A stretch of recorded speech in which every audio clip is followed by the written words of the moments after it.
Che Guevara and his role as a revolutionary. Ernesto Guevara de la Serna was born on June 14, 1928, to an aristocratic family in Argentina. In 1948, he entered the University of Buenos Aires to study medicine. He was given the nickname Che by Cuban revolutionaries in Mexico, and in 1959, after the success of the Cuban Revolution, he became a Cuban citizen and legally adopted Che as part of his name. There's a couple of influences that Che had. His family had leftist ideas, and his mother, Celia, had a particularly important influence on the formation of his social conscience. In his early 20s, Che made a motorcycle trip where he observed the lives of workers and peasants for the first time. These trips introduced him to the political and economic realities of Latin America and the exploitation under which many Latin Americans lived. Che's travel as a young man as the basis for his determination to do everything he could about the ills and injustices that he saw the majority of humanity suffering. He writes, "The horror of Peruvian social inequality, Bolivian demagogues, the all-powerful Colombian military, the abuse of imperialist gangsters in Central America, the cardboard dictators who ordered tortures, malnutrition, the hunger, the ignorance, the fear, were the real images that Che had recorded in his retina during his trips as a youth." From there came Che's tenacity, his clear consciousness that the Latin American Revolution was not only a moral necessity, but one that could not be deferred. Another influence was when he lived in Guatemala until a U.S.-backed coup overthrew the revolutionary government of Jacobo Arbenz in 1954. He learned many important lessons from this experience, which would strongly influence his ideology. One of these lessons is that the old political and military systems had to be completely destroyed, something that Arbenz did not do. The coup also turned Che against the idea of U.S. imperialism in Latin America. Che conceptualizes imperialism as a contradictory, historical phenomenon whose expansion creates class and national conflicts that lead to its decline. Finally, his wife Hilda, who was a political exile from Peru, strongly influenced Che's development and his ideology. He was introduced to many new political and intellectual ideas which led him to Marxist thinking. There's three fundamental lessons that the conduct of revolutionary movements must have. Popular forces can win a war against the army. It is not necessary to wait until all conditions for making revolution exist. The insurrection can create them. And finally, in underdeveloped America, the countryside is the basic area for armed fighting. The rules of guerrilla fighting. Though geographically and socially conditions in each country basically determine the mode and particular forms that guerrilla warfare will take, there are general laws that hold for all fighting of this type. Guerrilla warfare is a war of the masses. It's a war of the people. The guerrilla fighter needs full help from the people of the area. The fighter is seen as a social reformer. He takes up arms responding to the angry protest of the people against their oppressors and fights in order to change the social system that keeps all of his unarmed brothers in misery. With this being said, the fighter needs to have a good knowledge of the surrounding countryside, the paths of entry and escape, good hiding places, and must count on the support of the people. Fighter must also use hit-and-run tactics along with sabotaging enemy strengths.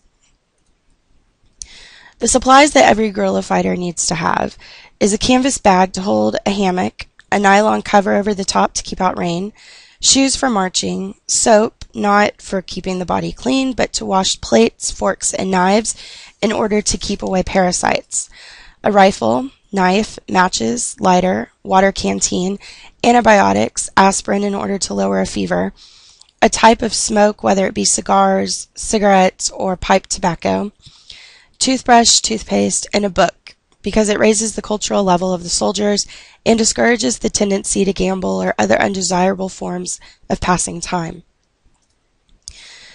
The success of the Cuban Revolution. Due to political corruption, Batista, who had retired to Miami, returned to Cuba to lead a coup in 1952 to overthrow the president. He then ruled as a dictator until the 1959 revolution. The guerrilla forces attacked the rural guard posts, prompting Batista to send troops to the mountains, and at the same time, more importantly, an underground group carried out a sustained campaign of sabotage and subversion. They set bombs, cut power lines, and derailed trains. The forces were combined to form the 26th of July movement. And finally, the U.S. withdrew support of Batista, and his government fell to the revolutionary forces. They marched into Havana in January of 1959, with Castro then taking power.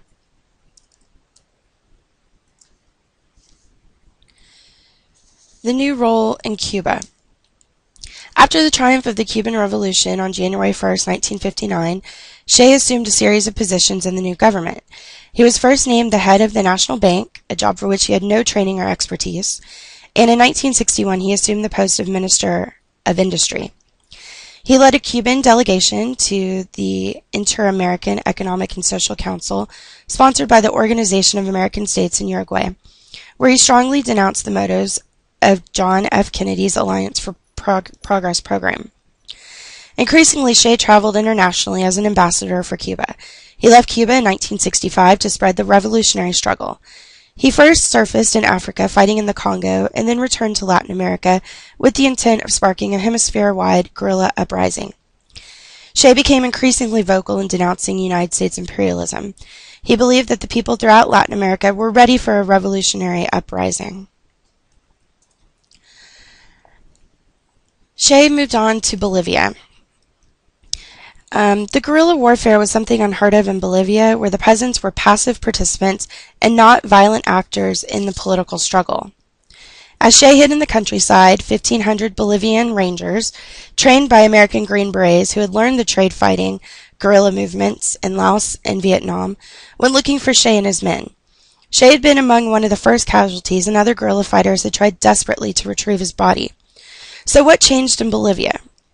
Che was convinced of the necessity of an insurrection and was impatient to get it started. That made him begin with practically no revolutionary base at all. He hoped that it would somehow be created in the process of the revolution. From Bolivia, Che believed the revolution would branch out into Brazil, Argentina, Peru, and Chile. The hope was to create 2, 3, and many Vietnams. And in this, America would eventually exhaust themselves in trying to fight wars of national liberation all over the world. The problem with this movement in Bolivia is that Che had no national base. Peasant population was not impressed by a guerrilla army, made up of people they didn't know and they didn't trust. In southeastern Bolivia, the population was quite fond of the colonels and the sergeants and saw them as father figures. The guerrillas were quickly isolated and denounced by the peasants themselves. One of the questions was Che wounded in battle or was he executed? One explanation came a couple of months later. At a press conference in Brazil, the general admitted to a long conversation with Che, but he still maintained that Che had died from the wounds he'd suffered in battle. That clearly contradicted the original autopsy report made by the doctors. The conclusion drawn by most of the observers was that Che had indeed been executed around noon. Neither the Americans nor the Bolivian government wanted him alive for a trial that would have surpassed the proceedings against Regis Debray in its capacity to attract worldwide attention. The Debray case had made journalists descend upon Bolivia in the hundreds. A Guevara trial would have been the event of the century. His body was brought in by helicopter and taken to the hospital morgue. The body was being preserved to display to the public and the world. Enough formalin was put into his body to make it withstand the climate for at least 40 days.